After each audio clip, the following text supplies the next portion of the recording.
So I wanted to quickly get on and talk about a little topic that's been brought to my attention, or at least been brought up in my streams a lot recently.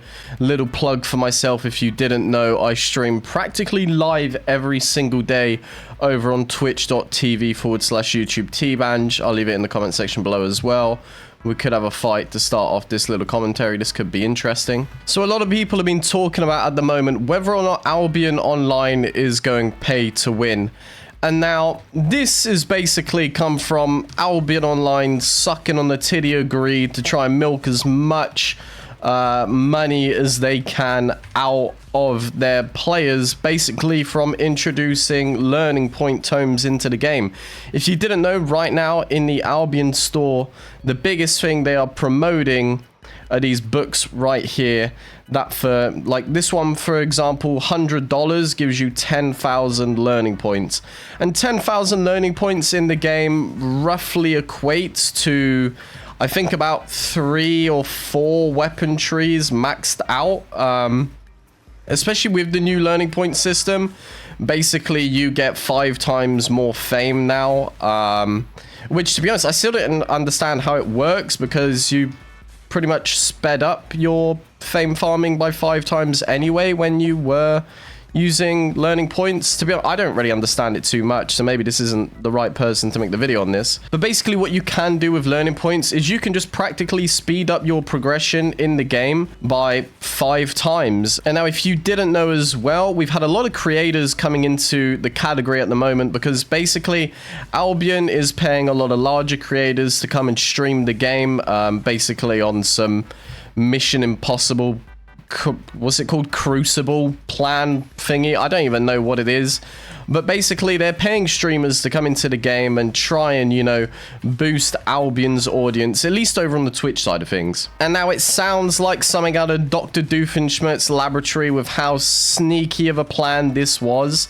to basically try and get a bunch of bigger streamers into the game to try and promote it to their viewers, and then at the same time release tomes or books that will increase their progression. One streamer we had come into the category, I don't know personally, but his name is Quinn. I missed that on purpose, don't worry. I don't know why I didn't want to stay in the middle of that. It makes no difference to me anyway. But Quinn on his stream basically spoke about pay to win MMOs, and I'll showcase the clip for you right now so you can see, after, you know, a week, or, you know, in reality it was like 4 hours of playing Albion, where his standpoint is whether or not Albion Online is a pay-to-win game. All the top players, doesn't matter. They have ults which have shit gear. They still get the top ranks. It doesn't matter. It's one of those things where you don't. There's nothing you can buy in WoW that just makes your character better than other characters. You can just earn it in the game by playing the game. So it's like that. And then this is literally Albion. Albion's the exact same shit, right? It's the same shit.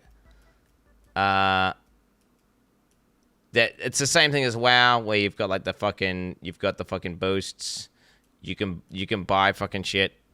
Do you know what? Maybe I'd even put it at like 55, because you can just straight up. Well, maybe 60. The thing is, it doesn't matter. The top players don't care. And in my opinion, or at least my take on this as to why he thinks the game's pay to win, is because on his first day of playing Albion, another streamer had basically given him a bunch of silver, attuned weapons, and was like, basically, right, now we're gonna go and play the game. And you get the impression that realistically that's not the right way to go about, you know, experiencing an MMO, at least for a live stream. You know, you're trying to promote the game to new viewers. So I think, at least in the MMO genre, it's best to see someone's progression. That's how we know MMOs.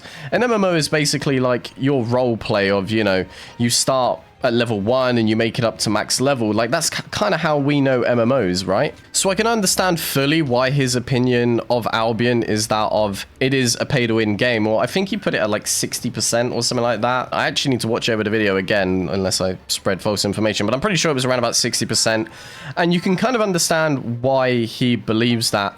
I mean, coming into the game and being told, right, this is what you need to be able to actually be able to compete. You need good gear, you need a lot of money. You can understand why someone coming into the game would say, okay, you can't have a good, fun experience on day 1 in an MMO if basically you know, you've just been fast-tracked into doing endgame content on day one. Oh, I am never ganking that. Unless he stops for something.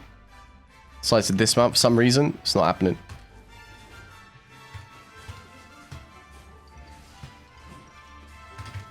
Oh, no, I hit it. Ah, to be fair, I could have slowed it. I don't know why I didn't. Now, I've kind of strayed off a little bit here, but in reality, what I want to talk about today is the learning point books that Albion have implemented. And I want to get your guys' opinion on this as well. So give me your opinion in the comment section below, whether or not you've experienced Albion in a pay-to-win manner. Maybe you have a completely different opinion to me. Now, I'm kind of split on this. I was talking about it on stream, but I'm kind of split on this one. Because on one hand, sure, you do have the so-called pay-to-win, which we like to call pay-to-progress, but overall pay-to-win kind of covers all of that. In reality, it's just like the general term for it, what we all use. It's the Albion slang for saying I got killed by an 8.4 player. Why is this happening to me? So I'm kind of split down the middle with it because on one side, gear and item power does play a big part in fights.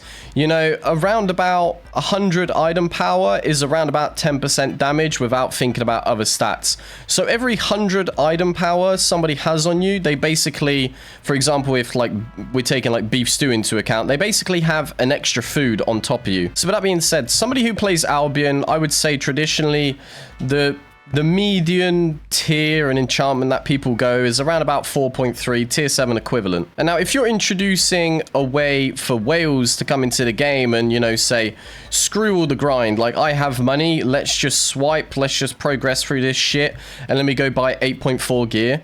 Somebody who's in tier 7 gear, which is, again, the majority of Albion's player base, which I presume, I don't know, I'm kind of just going out on a limb here and taking a guess, they're never going to have a chance against an 8.4 player. And now obviously you have to take into consideration skill factor, because as a lot of you know, I mean, you know, I'm not sucking my own knob end here, but I actually have killed an 8.4 player who had swiped while in 4.3 gear, a 4.3 carrion cooler of all things. So sure, on one hand, it is possible to kill a swiper, it is possible to kill a whale, it is possible to kill a pay-to-win player, because, you know, in a game like Albion, skill does matter a lot, but in actual fact, I would strongly agree in saying that item power realistically means more than skill, for the most part. Now, you also have to remember, when I killed an 8.4 player,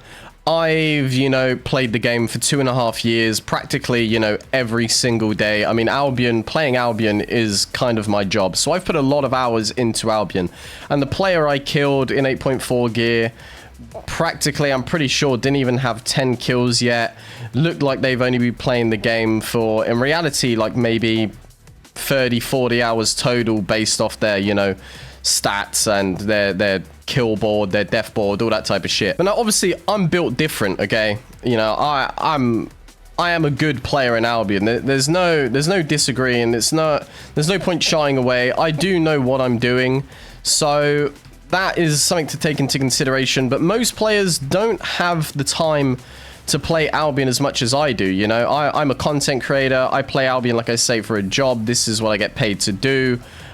So obviously someone like me is going to have a lot more skill than other players, as I'm getting my fucking asshole turned inside out by these mobs. So for a lot of players, them introducing, you know, this pay to win aspect or pay to progress aspect, because I know a lot of people are going to be crying in the comment section about, you know, it's not pay to win, stop saying that. I mean, it's just a general term, all right? I've stated that already. Shut your goddamn little fucking yapper before I come and rip it off your face. But yeah, most people don't have the time and at least skill set to play Albion to the sort of level that a lot of us streamers and creators do, and a lot of us no-lives do.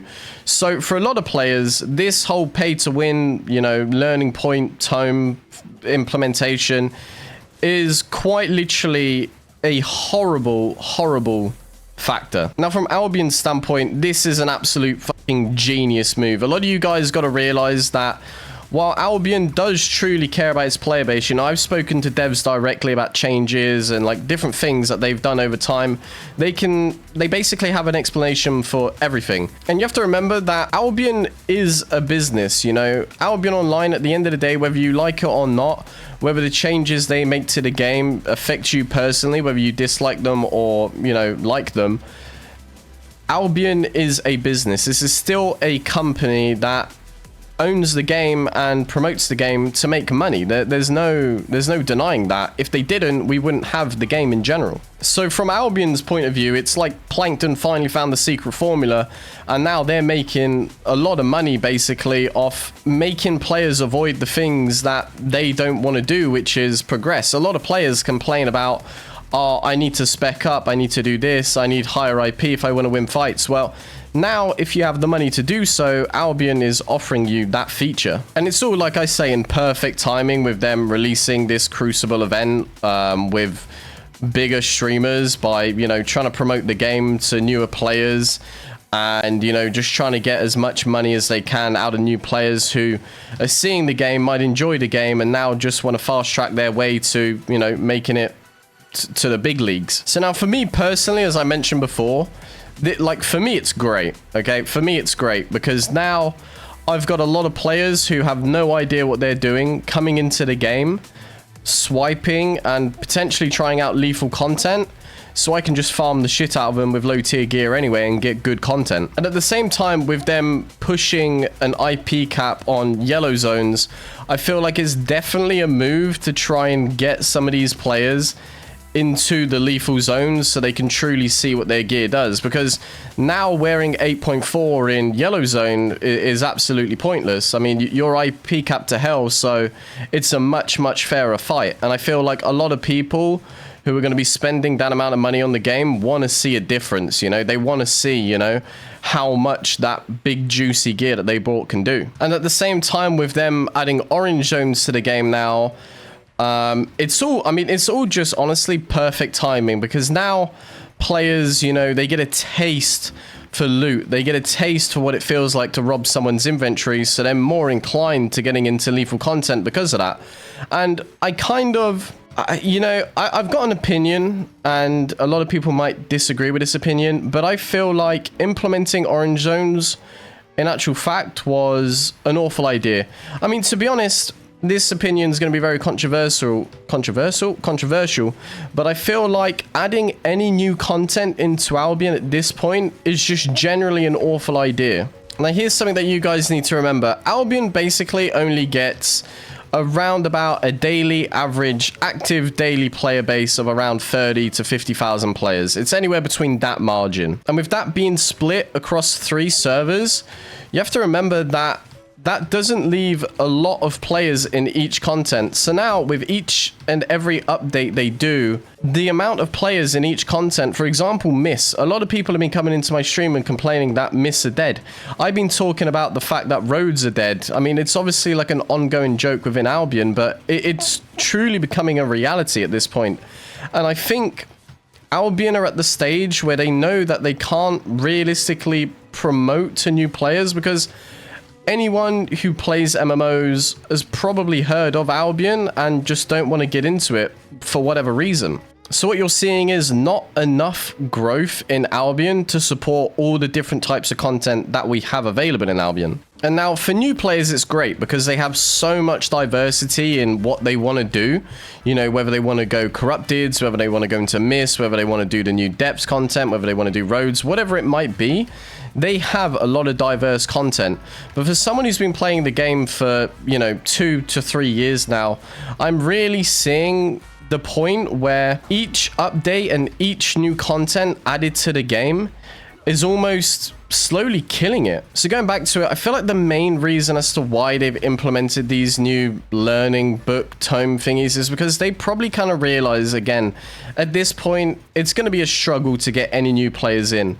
But if we do somehow, some way manage to get some new players into the game, then a great way to guarantee that we make money out of them is, you know, offer them a way to progress a lot quicker. So for me to kind of summarize it, I don't think that Albion in particular is a pay-to-win game, purely because of, you know, the fact that once you get to a certain point in the game, once you start recognizing a lot of the game, you kind of don't see a lot of these players as a threat because, you know, for someone like me, skill matters a lot more than IP. I've showcased that many times. But I do feel for a lot of the casual players, and I feel like a lot of people coming into Albion are just not gonna see a future with it because they just get violated so early on into the game without a chance. You know, now we're gonna have more 8.3, more 8.4 players roaming around, especially so on the Asia server, because I know over on the Asia server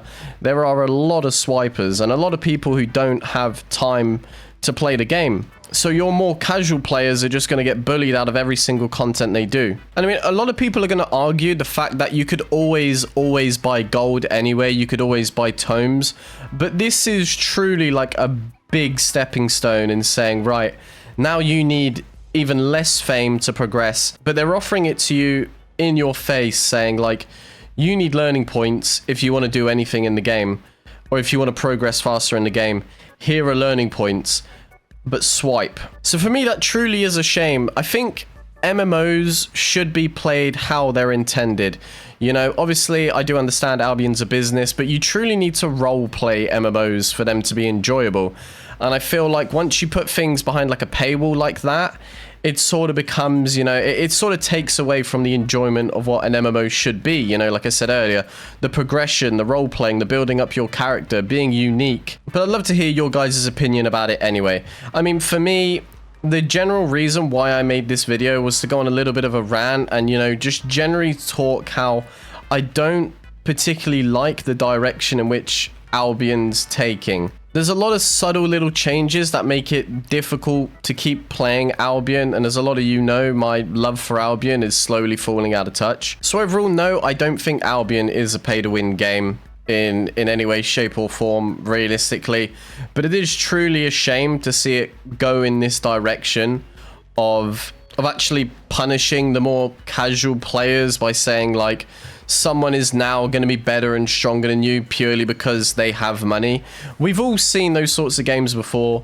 We all know what they're like, and I just hope this isn't realistically the direction that Albion's going to pursue fully. And I mean, if they do, that's completely up to them. If they're trying to squeeze the last little drops of titty milk out of the credit cards that we have, then, you know, be my guest. You know, at the end of the day, it's their company, it's their business, they have to be profitable. But for me, as someone who I would consider, even after 2-3 years, the amount of content I've done, a veteran player in the game, it makes it quite hard to stick with the game when in reality every decision they've been making is more geared towards money or geared towards the beginner players, because once you reach a certain point, it just seems like there isn't enough to do because there isn't enough players. And I feel like by affecting those casual players, by, you know, putting things behind paywall like that, or putting progression behind a paywall, in reality, you're just going to see a decline in players because people just can't compete anymore. But yeah, I mean, that's my take on it. If you guys got any other opinions, let me know. But yeah, that's about it. I'll see you in the next one.